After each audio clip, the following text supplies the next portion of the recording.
देख रहे हैं एसपीएन 9 न्यूज। स्वागत है आपका हमारे इस खास प्रोग्राम में। प्रोग्राम की शुरुआत मध्य प्रदेश से। जी हाँ, आपको बता दूं मध्य प्रदेश से इस वक्त की बहुत बड़ी खबर सामने आ रही है और सबसे बड़ी बात तो यह है कि मध्य प्रदेश में उपचुनाव से पहले बीजेपी के कुछ नेता अब शिवराज सरकार के खिलाफ खड़े हो चुके हैं और शिवराज सरकार के खिलाफ उन्होंने हल्ला बोल दिया। जी हाँ, मेरे पास रिपोर्ट है और आपको रिपोर्ट के जरिए ये समझाऊंगा कि किस तरह से अब जो मध्य प्रदेश की स्थिति है वहां पर अगर बात की जाए तो शिवराज सिंह चौहान लगातार घिरते हुए नजर आ रहे हैं और अब देखा जाए तो बीजेपी के जो विधायक हैं, नेता हैं, वो शिवराज सरकार के खिलाफ हल्ला बोलते हुए नजर आ रहे। देखिए, जैसा कि मैं रिपोर्ट्स की बात कर रहा था, बीजेपी की वरिष्ठ नेता और प्रदेश भाजपा सरकार की एक्स मिनिस्टर पूर्व मंत्री कुसुम महदेल जो है, उन्होंने सरकार के विरोध में अब झंडा उठा लिया है। अब मामला अंतरराज्यीय नदी परियोजना है उसको लेकर है और इसे अपने क्षेत्र के विकास के लिए नुकसान बताते हुए कुसुम महदेल ने इसका कड़ा विरोध किया है और शिवराज सरकार के खिलाफ हल्ला बोल दिया है। आपको बता दूं कि ये पूरा जो मामला ये परियोजना को लेकर है, लेकिन यहाँ पर चौंकाने वाली बात तो यह कि मध्य प्रदेश में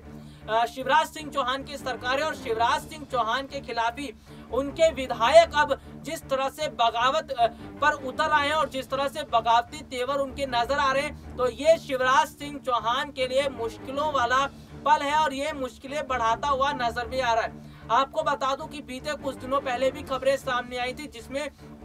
देखने को मिला था कि तुलसी सिलावट और मलया वो भी बीजेपी से नाराज बताए जा रहे थे, शिवराज सिंह चौहान से नाराज बताए जा रहे थे। तो कुल मिलाकर अगर देखा जाए तो स्थिति बहुत ज्यादा अलग होती हुई नजर आ रही है। बहुत ज्यादा जो स्थितियां हैं वो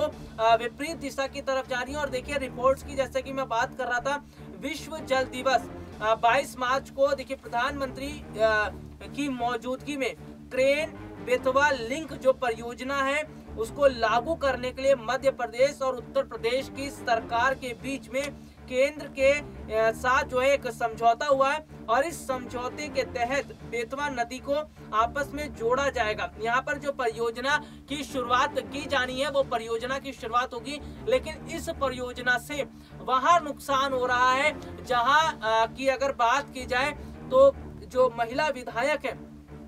उनकी जो एक्स मिनिस्टर रह चुकी हैं कुसुम महदेल, तो उनका ये कहना है कि ये विकास उनके जो जगह है वहाँ के लिए, वहाँ की जनता के लिए परेशानी का सबक खड़ा करेगा। तो यहाँ पर बहुत बड़ी बात है। देखिए, आपको वैसे बता दूं कि जो मध्य प्रदेश में उपचुनाव होने वाले हैं उस उपचुनाव से पहले ऐसी भी खबरें सामने आई हैं कि बीजेपी के कुछ जो नेता हैं वो कांग्रेस के संपर्क में बताए जा रहे हैं और कांग्रेस जो है खास तौर पर कमलनाथ और दिग्विजय सिंह, ये दोनों इस कोशिश में जुटे हुए हैं कि कांग्रेस जो है उसको स्थिति मजबूत की जाए मध्य प्रदेश के अंदर और बीजेपी की स्थिति को तोड़ा जाए। यानी कि अगर मैं बात करूं तो मध्य प्रदेश के अंदर देखिए शिवराज सिंह चौहान, ज्योतिरादित्य सिंधिया और बीजेपी के कुछ जो समर्थक हैं उनको तोड़ने की जो कोशिशें की जा रही है कमलनाथ और दिग्विजय सिंह की तरफ से। यानी कि अब कमलनाथ और दिग्विजय ने कांग्रेस पार्टी की तरफ से मोर्चा संभाला है मध्य प्रदेश के अंदर और मोर्चा संभालते हुए वो इस कोशिश में जुटे हैं कि बीजेपी के बड़े से बड़े नेताओं को जो है अपनी तरफ किया जाए और पार्टी की स्थिति मजबूत किया जाए। हालांकि अगर हम बात करें, बीते दिनों देखने को भी मिला था कि जो दमोह उपचुनाव है वहां पर बीजेपी के एक बहुत बड़ा पोस्टर वहां पर बाकायदा लगाया गया था, लेकिन पोस्टर में सिंधिया नजर नहीं आ रहे थे और सिंधिया की मौजूदगी ना होना इसका मतलब ये है कि सिंधिया, ज्योतिरादित्य सिंधिया अभी भी बीजेपी के अंदर खुद को एडजस्ट करने में लगे हुए हैं। यानी कि 1 साल से ज्यादा का समय हो गया और शिवराज सिंह चौहान ज्योतिरादित्य सिंधिया को वो तवज्जो नहीं देना चाहते। और आपको बता दूं कि हमने बाकायदा पोस्टर भी दिखाया था और पोस्टर में साफ देखने को मिल रहा था कि सिंधिया की फोटो वहां नहीं थी और ना ही उनके समर्थक वहां मौजूद थे। तो ऐसे में क्या अगर कहा जाए कि कांग्रेस पार्टी में जो अपमान ज्योतिरादित्य सिंधिया का हो रहा था वही अपमान बीजेपी में भी हो रहा है क्या? उसी हिसाब से अगर देखा जाए तो क्या अभी भी ज्योतिरादित्य सिंधिया को जो बीजेपी में गए 1 साल हो गए, अभी भी उन्हें एडजस्ट करना पड़ेगा आने वाले समय तक।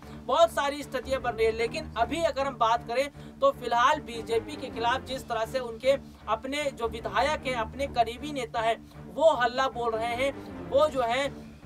बीजेपी का दामन छोड़ रहे हैं। तो कहीं ना कहीं ये स्थितियां बताती हैं कि आज जो हालात हैं वो बहुत ज्यादा अलग होते हुए नजर आ रहे हैं, खास तौर पर मध्य प्रदेश की। मध्य प्रदेश में अगर जिस तरह से देखा जाए तो कांग्रेस की सरकार बनाने की कोशिश में जुटे हुए हैं कमलनाथ और दिग्विजय, और कमलनाथ और दिग्विजय लगातार बीच बीच में इस तरह की बयानबाजी सिंधिया और उनके समर्थकों के साथ साथ बीजेपी को लेकर भी करते रहते हैं, ताकि वो ये बताने की कोशिश अपने बयान के जरिए करते हैं कि किस तरह से ज्योतिरादित्य सिंधिया आज भी जो है उन्हें कितनी परेशानी का जो है सबक उठाना पड़ रहा है बीजेपी में रहते हुए। तो ऐसे में ये बहुत ही चौंकाने वाली बात है कि जो माहौल बनता हुआ नजर आ रहा है और जिस तरह की स्थितियां यहाँ पर बन रही हैं, तो ऐसे में अगर यही स्थितियां रही और बीजेपी के जो करीबी नेता हैं, सिंधिया के करीबी नेता हैं, अगर ये सिंधिया के खिलाफ जाते रहे, शिवराज सिंह चौहान के खिलाफ जाते रहे, तो ऐसे में न सिर्फ सिंधिया की जो ताकत है वो कम होगी, बल्कि शिवराज सिंह चौहान की स्थिति भी वहां पर कमजोर हो सकती है। क्योंकि अगर धीरे धीरे करके विधायक जो हैं वो कांग्रेस में जाते हैं तो बहुत सारी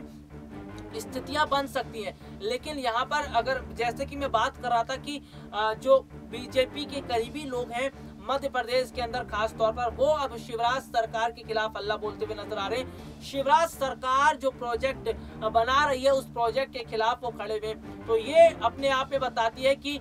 मध्य प्रदेश के अंदर भी अब बीजेपी के अंदर बगावत कहीं ना कहीं शुरू होती हुई नजर आ रही है। धीरे धीरे करके जो चिंगारी उठ रही है, कहीं ऐसा ना हो कि ये चिंगारी एक बहुत बड़ी आग की लपटों में बन जाए और ये लपटें जो है वो शिवराज सिंह चौहान के लिए मुश्किलें खड़ी कर दे। अगर बात की जाए तो फिलहाल जिस तरह से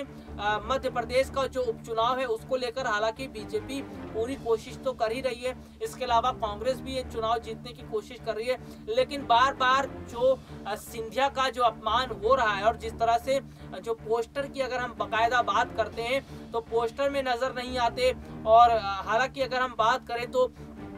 जो उपचुनाव होने वाले हैं उसमें 10वें पायदान पर उनको रखा गया। बाकायदा हमने ये भी दिखाया था कि कांग्रेस के एक नेता ने ट्वीट किया था, जिसमें ट्वीट करते हुए बाकायदा एक लेटर जारी किया था जिसमें स्टार प्रचारकों के नेताओं का नाम शामिल होता और 10वें पायदान पर सिंधिया थे। तो बाकायदा पूरी जानकारियां लोगों तक पहुंचा रहे हैं और इसका मतलब ये भी देखने को मिल रहा है कि किस तरह से आज ज्योतिरादित्य सिंधिया का जो है वो राजनीतिक कद बीजेपी में रहते हुए भी कहीं ना कहीं घट रहा है। ऐसा देखने को मिल रहा है कि बीजेपी में रहते हुए भी ज्योतिरादित्य सिंधिया खुलकर काम नहीं कर पा रहे और खुलकर वो जो है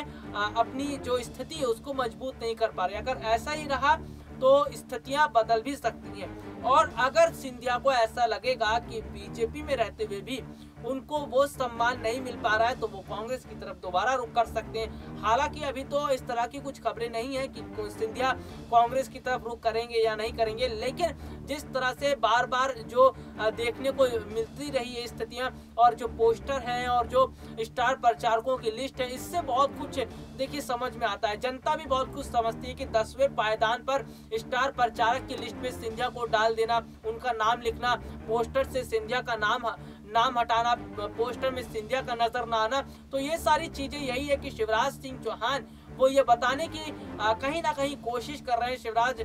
सरकार के जो मंत्री हैं, जो बीजेपी के बड़े नेता है मध्य प्रदेश के अंदर, वो ये बताने की कोशिश कर रहे हैं कि अभी सिंधिया का मौका नहीं आया है। अभी सिंधिया को न तो पोस्टर में जगह दी जाएगी और ना ही स्टार प्रचारकों की जो लिस्ट है उसमें 3रे या 4थे पायदान पर उन्हें जगह दी जाएगी। तो ये सारी चीजें बताती हैं कि किस तरह से अब शिवराज सिंह चौहान जो है वो